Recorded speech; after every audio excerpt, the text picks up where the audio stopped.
আজকের রেসিপি কুমড়োর তরকারি। নমস্কার বন্ধুরা, পিকুর রান্নাঘরে সবাইকে স্বাগত। কুমড়োর তরকারি বাড়িতে আমরা নানা রকমভাবে করেই থাকি, কিন্তু আমি যেভাবে করেছি একদম ভিন্ন ধরনের একটি রেসিপি। এটি একটি রিকোয়েস্টিং ভিডিও। অনেকেই বলেছে কুমড়োর তরকারি করে দেখাতে, আমাকে রিকোয়েস্ট করেছে নিরামিষভাবে, তাই আমি করে দেখালাম। চলো বন্ধুরা, কিভাবে করি করে দেখানো যাক। এখানে দেখো আমি আলু আর কুমড়ো কেটে নিয়েছি, আর ছোট ছোট 4 চৌকো করে আলু আর 4 চৌকো করে কুমড়ো কেটেছি। প্রথমে আমি একটা মশলা গুঁড়ো করে নেব। তার জন্য নিয়ে নিলাম 1 চামচ মতো ধনে, 1 চামচ 5 ফোড়ন আর একটি শুকনো লঙ্কা। এটা আমি ভালো করে শুকনো খোলায় গুঁড়ো করে নেব। ছোটো 1 বাটি দিয়ে দিলাম কাঁচা বাদাম।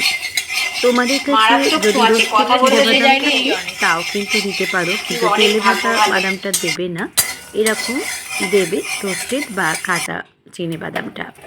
এটা আবার আমি ঠান্ডা করে দরদরা করে পিষে নেব।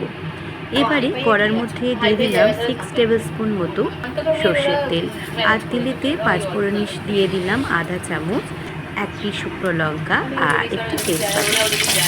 এবার একে একে কুমড়ো আর আলুগুলোকে ছেড়ে দিলাম, দিয়ে খুব ভালো করে কিন্তু নাড়াচাড়া করে নেব। এই সময় গ্যাসের ফ্লেমটা লো টু মাঝারি করে রেখে দিয়েছি। আমি এখানে 1.5 চামচ মতো দিয়ে দিলাম নুন, আর 1 চামচ দিয়ে দিলাম এবারে এই মশলাটা দেওয়ার পর আমি ভালো করে নাড়াচাড়া করে নেব। খুব কম তেল মশলায় কিন্তু অপূর্ব স্বাদের এই রেসিপিটি খেতে। এবার আমি দিয়ে দেবো 1 চামচ চিনি। অবশ্যই কিন্তু এখানে মিষ্টিটা দেবই, তার কারণ নিরামিষ দিনে একটু কুমড়োর তরকারিতে কিন্তু একটু মিষ্টি মিষ্টি করলে খেতে ভালো লাগে। তোমাদের যদি মনে হয় চিনিতে কম দেবে সেক্ষেত্রে কম দিতে পারো। এবার আমি একটু নাড়াচাড়া করে জল দিয়ে 5 মিনিট বাদে আমি ফিরে এলাম। দেখি কুমড়ো আর আলুটা কিন্তু সিদ্ধ হয়ে গেছে। আমি বেশ ভালো করে কিন্তু চেক করে নেব। আর এই রান্নাটা করতে কিন্তু একদমই বেশি সময় লাগে না, 7 থেকে 8 মিনিটের মতো কিন্তু তৈরি হয়ে যায়। এই যে আমি চেক করে দেখে নিচ্ছি, আলু আর কুমড়ো কিন্তু একদম ভালো করে সিদ্ধ হয়ে গেছে। এবার দেখো বন্ধুরা, আমি হাতেতে দেখিয়ে দিচ্ছি, মশলাটা কিন্তু অবশ্যই দরদরা করে পিষে নেবে।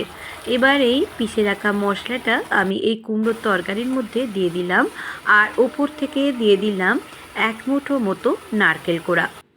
এই রেসিপিটা এইভাবে করো বন্ধুরা, রুটি, লুচি, পরোটা, এমনকি ভাত ডালের সঙ্গেও খেতে কিন্তু অপূর্ব লাগে। বাড়িতে অবশ্যই তোমরা করো, এটা আমার রিকোয়েস্ট রইল। এবারে নারকেলটা দেওয়ার পর আমি ভালো করে কিন্তু সমস্ত মশলার সঙ্গে আলু আর কুমড়োটাকে মিশিয়ে নেব।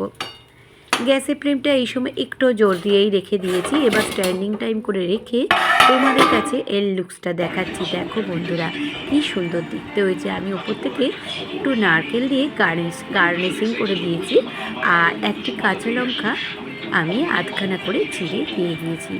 এই রেসিপিটি যদি ভালো লেগে থাকে তাহলে সাবস্ক্রাইব, লাইক, শেয়ার করো।